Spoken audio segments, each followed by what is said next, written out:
Alright everybody, welcome back to the channel. It's your boy King Say, and I did a thing today. I decided I want to go ahead and make a tier list. So we're going to go ahead and put this companion tier list together. In the next couple of minutes of this video, you're going to see how I broke it down. I'm not going to make this tier list very tedious for you guys. 3 days later. Alright, here we go. Let's go ahead and jump right into this list. Alrighty, so as you guys can see, this is what we have here. Let's pull it up a little bit more so you guys can see. So this is the list that we went ahead and put out there for you guys. So first off, I want to hit on some talking points. I wanted this list to kind of signify the whole companions as in their totality, right? As for an example, I am not putting these up against each other. For an example, I'm not going to say Daredevil is better than Icarus, so GG's Icarus, you're beyond, you're down here. Daredevil, you're up here, right? I'm not going to be doing like who companion does the most damage and those kinds of things. Also, this list is, yes, it has a little bit of influence from, you know, top tier players and things of that nature, but again, they're not the people that I'm really targeting because they're not going to watch this regardless because they already know, right? So on a wider margin, yes, Icarus might be better than Daredevil at like really higher tiers, and he might be able to inch out that little 5% of damage or whatever it is. But again, in its whole totality, Daredevil hits almost as hard as Icarus. Daredevil adds another utility to his damage, which is why I have him up here and Icarus is right here. I want to talk about the things that comes with Donna ports and how I am aware that they did put a cap on elemental damage. But the thing that you guys have to understand is we also have to put value on these said companions, and we also have to put how easy it is to get for these companions. And what I mean by that is, is there a time where a factor has to come in on how easy it is to get these people? And for Ultron and Donna ports to be rare companions, and it's so easy to get their shards. On Ultron's case, it's very easy to get through shards. You have to take those things into consideration. And you also have to take into account future value, right? When you look at a character, do you see value? Do you see that character holding up? And I can see Donna ports and Ultron holding up magnificently. A Baron Mortal, for right now, I have him here, but once we get newer characters coming out, and if Magic and Dr.Strange continues to lag behind here, Baron Mordo is definitely going to drop. He does not really have any longevity to what's in his kit. Same thing, Daredevil has all of that longevity in his kit because of what he brings to the table and how it disables dodges, and that's going to be forever value versus Icarus, who just has a beam that does damage. Like, bro, if they wanted to, they can just bring out a companion that hits harder than Icarus. Whoo! Now Icarus is done for. So, alright guys, let's get right into it. So, as you guys see, we have the Beyond Broken tier. Yes, these two right here in PvP are absolutely disgusting. We know what they do. Damage. Look, it's pretty crazy. It's pretty crazy how we have these kind of things here, but we're gonna move it down to Beyond God tier. So I'm gonna hit on Cersei. Now, the reason Cersei is so high up here is because the way her value works in DZ and Alliance rate. Now, if you guys don't know, she does all defense down. Unfortunately, I think there's a bug in Alliance raid at this moment. Now, I'm not sure if it's a bug or not a bug, but Cersei is becoming valuable in Alliance raid. Almost probably one of the top companions you want to have in Alliance raid because there's no super villain damage. And no super villain damage means you're hitting less, so her all defensive down definitely helps out with that, and I've seen it happen. That's almost the same thing DZ, because look, in DZ, man, you can't it's going to be hard for you to run maxed out defense appears and try to hit the crit damage, you know, threshold. So when you drop Cersei and she does her all defenses down, you have a big mob. Now you got the boss that has defense down, and now you got your opponents that has all defense down.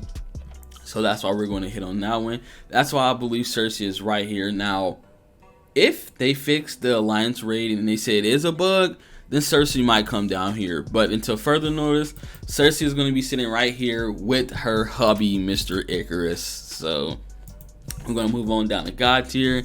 Like I already explained to you guys, these two very valuable to get.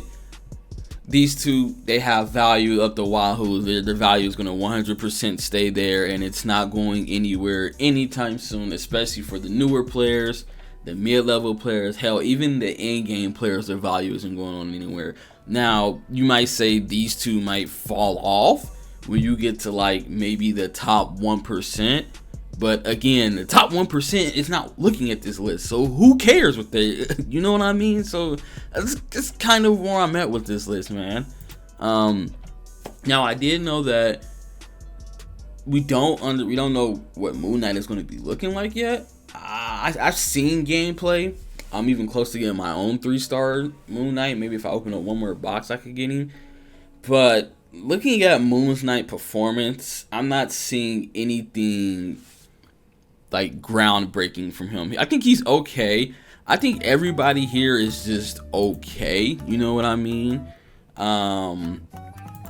They're not bad. They're not the best. But I think that if you get these guys, they can definitely do some work for you. And Spider-Man's case, you really only want Spider-Man if you play Spider-Man. So there goes that.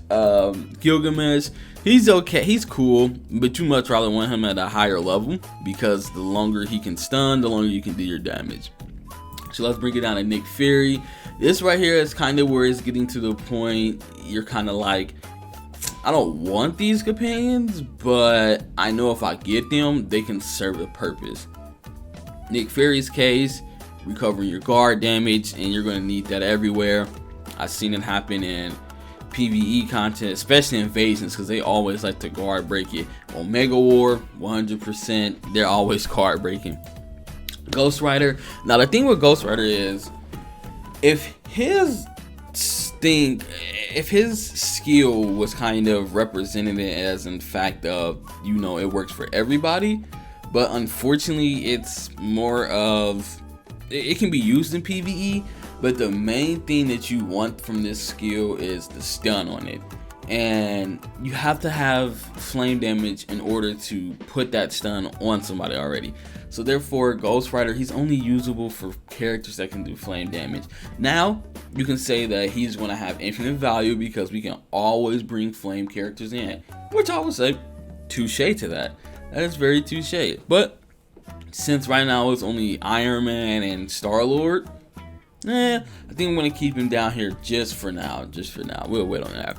Thor, it's kind of the same thing. He's only for people that use shock. Now, granted, you can say Storm is probably the #1 PvE player, so he kind of works in tandem with her. But again, I'm not sure if his damage stacks upon how many shock stacks you have. Like if you have multiple Storms on the field, does this shock damage go up even more? Or is it just, as long as you have one shock damage, it just multiplies like that? So I'm gonna guess it's probably the latter. And if it's the latter, then he still goes here. But even if it is the former, he still goes here because, like, doesn't do much. Now, Yondu. So I originally had Yondu up here. Now, the reason I had Yondu up here was for the simple fact that I understand Yondu is very niche-ish, right? And I do understand that in very higher tiers, not even just higher tiers, maybe you can even go like Diamond 2, Yondu is kind of disgusting. Like, he's not that good. But however, I will say from Diamond 3 and down, especially with all the Spider-Man giving people hell there, not that much accuracy rate going over there. I feel like Yondu plays a big part in that, and talking to, newer players, mid-life players, they always tell me Yondu is their go-to in dimensional duels, and they love Yondu because it stops the opponent from dodging, especially Spider-Man's, because look, they just don't have an accuracy rate. So with that being said, I'm gonna put Yondu here, but that's only because he has like a big steep drop off even when you get to mid tier, so that's unfortunate for him. Let's talk about Vision and Volstagg. I can highly see you using both in both game modes if you want to. Vision just gives you more survivability, decreased damage received, which is fantastic. Same thing with Volstagg. His is healing. However, the healing is very, very poor until, I'm even going to put this out there, until 6 stars. Even when you get to 6 stars, it's still kind of poor, but it can still be life-changing to some people. However, I just don't see him really playing a factor in much. Now, I was made aware that Volstagg is very good for Captain Marvel because the way her HP recovery buff works. Maybe Captain Marvels can give it a try, but again, even then, this is still just going to be the useful tier. They're passable. That's it, but nothing too crazy about it. Now let's go ahead and hit on the occasionally useful. I'm going to go ahead and hit on War Machine first because I want to talk about Scrag a little bit more. War Machine, he's really just decreased movement speed. He's really like annoying in Omega War, nothing less, especially when like a lot of your teammates already have like a lot of these other companions here, and you're kind of just sitting there like, well, I don't want to, double up on something for no reason. So you just bring a War Machine just cause, and he drops him down. Now the whole opponent is like, you're like, wow, I got hit, I lost my health. I can't move. This is so annoying. Like, they're moving slow, they can't get away. So that's what War Machines mostly is, so occasionally useful. Now Scrag, on the other hand, this companion is one that you want to look out for. I say that because on any else other day, right? Like, on a normal day, I would put her in for stats, 100%. But I think she really showed her value in the Magneto Invasion. Now, I'm not sure how it's going to work, but if guard damage is going to be a key component for invasions from here on out, then Scrag might get put here. However, if that Magneto one is the only one we're going to have for it, definitely right here. If they say they're not bringing the Magneto one back at all, then she's definitely going right here. So, potential promotion, demotion for that character for sure, 100%. So, that's the rundown I have all of these characters. If you guys have your own insight to these, if you feel like there's somebody on here I'm probably underrating or overrating, you let me know. Because, I did send this over to a lot of specific people at all levels, from higher levels to mid levels, to even looking at this as a new player. I kind of did that myself. Low spending is, and I feel like this is kind of the feedback that I have gotten. I think to the next day, man, we're gonna be here all day. Might as well. More companions coming. This list is gonna be updated frequently. So if you want to be a part of the conversation, link to the Discord down below. Link to this Google Sheet as well is going to be down below. And hopefully I can see you guys there down in the comments, especially your own feelings about this. Until then, take care. We out. Peace.